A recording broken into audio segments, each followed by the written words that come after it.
I have to say, if you love movies, and more specifically, if you love conspiracy theories in movies, then the 1962 Manchurian Candidate is right up your alley. This black and white Cold War thriller was produced by George Axelrod and John Frankenheimer. It was also directed by Frankenheimer. It starred Frank Sinatra, Lawrence Harvey, Janet Leigh, and also Angela Lansbury. Henry Silva and James Gregory round out the cast. The movie concerns itself with the brainwashing of the son of a prominent right-wing political family who becomes an unwitting assassin in an international communist conspiracy. Frank Sinatra's work in this film is exceptional, and by his own admission, he was usually the best on the very first take. So nearly all of the key sequences that you see in the movie were done on the first take, unless there was some technical problem that prevented them from being used. And we'll get on to that in just a little bit. There were a few technical problems that arose that still ended up in the movie. The budget of the film was around $2.2 million, and of that amount, $1 million went to Frank Sinatra's salary, and then $200,000 went to Lawrence Harvey, leaving only about $1 million for everything else in the film. Janet Leigh does an exceptional job in this film. Her beauty is remarkable, and her quick dialogue is so on point. But she found this an extremely difficult movie to do because this character was just kind of plunked down in the middle of the script with no apparent connection to anyone. You would never know that this was hard for her to do. Her scenes just seem so natural. Some of the more modern interpretations of the film have her character of Rosie being a double agent, but this idea was never developed in the final version, and there's really not a whole lot of tangible proof that that is what was going on. Janet Leigh was friends with Sinatra before filming began, but she was still really nervous because she had always heard stories from other people who had worked with him that he could be kind of difficult. She found it just the opposite. She found him to be a caring, giving actor, willing to rehearse things indefinitely and doing things that really contributed to producing a really good movie. Most people really agree that Sinatra's attitude during this film could be largely attributed to the fact that he had a tremendous respect for this director and a real enthusiasm for the project as a whole. He did have some pretty strict demands on the production crew, though, especially the writer, producer, and director. All of his scenes had to be scheduled up front and shot in the first 15 days of shooting. And before he left the set, he had to see every bit of footage that he was in. The director told him that he could see everything except the really complex brainwashing sequence, which hadn't yet been edited, but Sinatra insisted on it, and they accommodated him. The director and the editor went through the script and noted where all the cuts should be in this brainwashing scene. Then they put it together so that Sinatra could see it. According to everyone that put the final film together, that sequence was left completely unchanged from the original edits that Sinatra saw. He also set it up so that filming would start each day around 11 a.m. because he was known not to go to sleep before about 5 o'clock in the morning.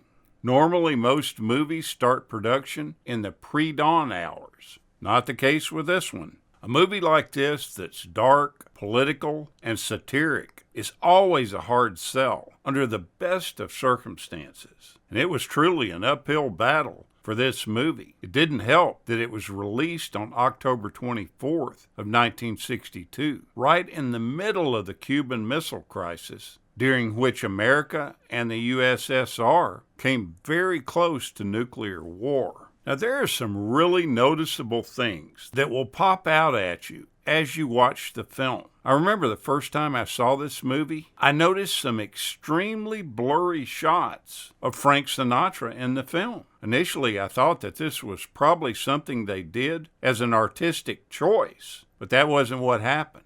Near the end of the film, when Marco visits Raymond's hotel room and interrogates him, trying to undo the effects of the brainwashing, quite a few of these Sinatra shots are terribly out of focus. it was an assistant cameraman's mistake. He didn't pull the right focus on that camera. The director was absolutely horrified when he saw the footage, and he called Sinatra back in to reshoot those scenes. But Sinatra couldn't deliver a performance that was better than the first one that he did, that blurry one. So that's the one they left in the final cut of the film. Sinatra really broke his wrist while he was making the film. It was during the karate fight with Henry Silva. Though the injury wasn't terribly serious, it had a lot of lingering effects. 8 years later, Sinatra was preparing to play the title role in the police thriller Dirty Harry. That's when he discovered that old hand injury prevented him from holding and firing a pistol correctly. It caused Sinatra to drop out of the project, which allowed Clint Eastwood to replace him. And nowadays, we can't imagine a Dirty Harry with any other actor than Clint.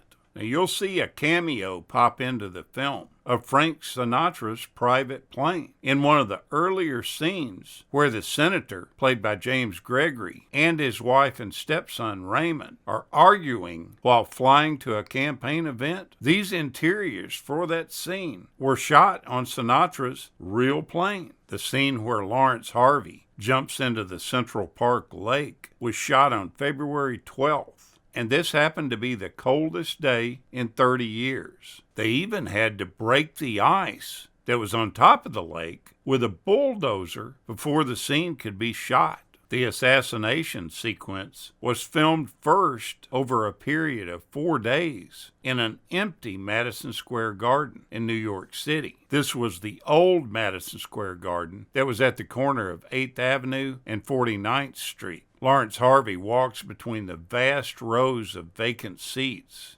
eventually arriving high up in a booth in the arena. The rest of this sequence was filmed in a far smaller Olympic auditorium in Los Angeles, with the tight shots of the crowd at this fictional convention edited together to give the impression that the original location was now filled with thousands of people. Initially, United Artists wanted nothing to do with this film. They called it irresponsible and too incendiary. Frank Sinatra then went to President John F. Kennedy, whose 1960 campaign had benefited from more than $2 million that Sinatra had reportedly raised. Kennedy had read the book, and he loved it. He gave his blessing on the movie, and the executives at United Artists quickly changed their tune. Now, in the novel, the relationship between the mother, played by Angela Lansbury, and her son Raymond appears to be a more explicitly incestuous one, complete with a bed scene. But there was no way that any of this would make it past the censors. But they still wanted to include that element in the movie. The director finally reduced it down to a much less than motherly kiss that she plants on her son's lips. In an effort to appease the censors, Frankenheimer instructed Angela Lansbury to put her hand between their mouths and the camera during this kiss to obscure what she was doing a little bit. It's still really obvious that this kiss should not be happening between a mother and son. Frankenheimer's approach to getting this past the censors worked, though. This is an exceptional movie. I think if you haven't seen it, you ought to take the time to watch it. It's very well done with some outstanding acting. Frank Sinatra is definitely at his best, along with Angela Lansbury. She has an evilness about her in this film that you normally don't see with her. And then finally, Janet Leigh is truly amazing in her role. Take a look at this classic from the early 60s. Thank you so much for watching, and we'll continue to chase the classics.